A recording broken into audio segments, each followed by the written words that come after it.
પાંદેસરા હત્યાકાંડનો ગણતરીના કલાકોમાં ભેદ ઉકેલાયો. ક્રાઇમ બ્રાન્ચે 2 આરોપીઓ ઝડપ્યા. સુરતના પાંદેસરા વિસ્તારમાં ગંગાબા ફાર્મ નજીક ઈચ્છાપૂર્તિ મહાદેવ ધામ સામે ઝાડીઓમાંથી મળી આવેલ હત્યાકાંડનો ભેદ સુરત શહેર ક્રાઇમ બ્રાન્ચે ગણતરીના કલાકોમાં ઉકેલી દીધો છે. પોલીસે હત્યાના આરોપી વિજય બહાદુર રામ ખિલાવન શ્રીવાસ અને બ્રિજેશ સંતોષભાઈ કહારને ઝડપી પાડી જેલ હવાલે કર્યા છે. પોલીસ તપાસમાં સામે આવ્યું છે કે મૃતક મંટુ રામબિલાસ ઠાકુર બ્રિજેશની પત્ની અંગે વારંવાર અભદ્ર ટિપ્પણીઓ અને મશ્કરી કરતો હતો.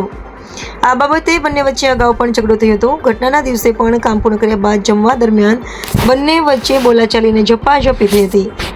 ત્યારબાદ આરોપીઓએ મંટુને મોટરસાયકલ પર બેસાડી પાંદેસરા વડોદ માર્ગ પર આવેલી એકાંત જગ્યાએ લઈ જઈ ઢીકા પાટું માર્યા હતા. તેમ છતાં મૃતક ગાળો આપતો રહેતા ત્યાં પાઇપ વડે માથા, મોઢા અને છાતીના ભાગે હુમલો કર્યો હતો.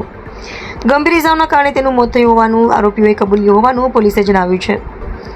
આ મામલે પાંદેસરા પોલીસ સ્ટેશનમાં ભારતીય ન્યાય સંહિતાની વિવિધ કલમો હેઠળ ગુનો નોંધાયો છે.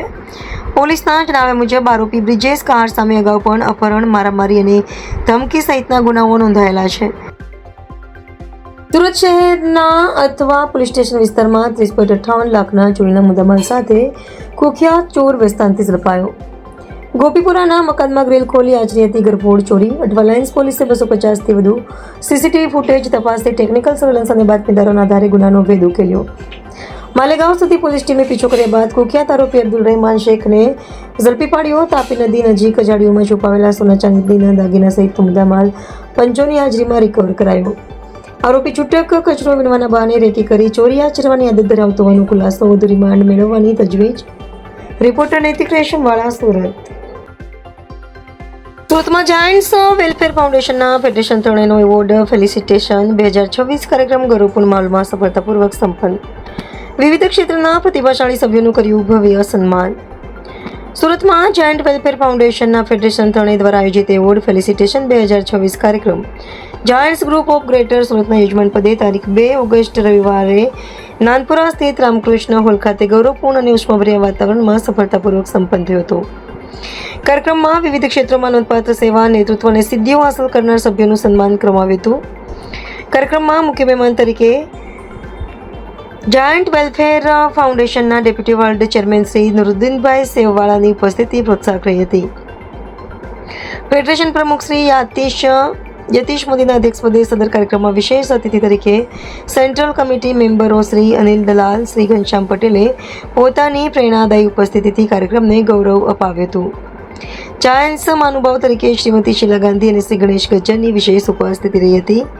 મહેમાનોએ પોતાના સંબોધનમાં એવોર્ડ વિજેતાઓને અભિનંદન પાઠવી સમાજ સેવાના કાર્યોમાં વધુ ઉત્સાહ સાથે જોડવા પ્રેરિત કર્યા હતા. નાસિરનગર ડિમોલિશન મામલે હાઈકોર્ટનો મહત્વપૂર્ણ આદેશ. બાકી રહેલા મકાન તોડવાની હાલ કોઈ કાર્યવાહી નહીં કરવાના હોવાની સુરત મનપાની બાંયધરી. સુરત મનપા કાર્યવાહી પહેલા નોટિસ અને કાયદેસરની પ્રક્રિયા પૂર્ણ કરશે. ગુજરાત હાઈકોર્ટ. નાસિરનગરના બાકી રહેલા મકાનોના માલિકો દ્વારા હાઈકોર્ટમાં કરાઈ પિટિશન. એડવોકેટ ઝમીર શેખની દલીલો બાદ સુરત મનપાની કાયદા મુજબ જ પગલાં ભરવા હાઈકોર્ટની સૂચના. નાસિરનગર ડિમોલિશન કેસમાં આજે નામદાર ગુજરાત હાઈકોર્ટમાં તારીખ હતી અને જે ઝૂંપડાઓ અને મકાનોનું ડિમોલિશન બાકી છે, જે મકાનો રહી ગયા છે, તે લોકોની આજે પિટિશન હતી.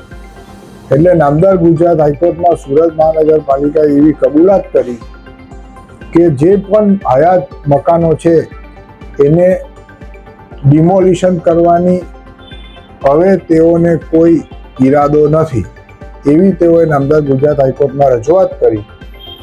એટલે નામદાર ગુજરાત હાઈકોર્ટે સુરત મહાનગરપાલિકાને એવું ડાયરેક્શન આપ્યું છે કે જો ભવિષ્યમાં કોઈ સંજોગો ઊભા થાય ને ડિમોલિશન કરવું પડે તો પહેલાં આ લોકોને નોટિસ આપવી, પછી નામદાર ગુજરાત હાઈકોર્ટ અને નામદાર સુપ્રીમ કોર્ટના BR ગવઈ સાહેબના જજમેન્ટનું પાલન કરવું અને ત્યાર પછી જ કોઈ પણ પ્રકારની કાર્યવાહી કરી શકાશે. અને અગત્યની વાત તો એ છે કે જે કોઈ પણ ઝૂંપડાઓ અત્યારે હયાત કે મકાનો હયાત છે એ તમામ મિલકતો સુરત મહાનગરપાલિકાની માલિકીની જમીનમાં નથી. એટલે હવે બાકીના જે મિલકતદારો છે લગભગ એ લોકોની મિલકતને કોઈ નુકસાન થાય તેવું હવે જણાતું નથી.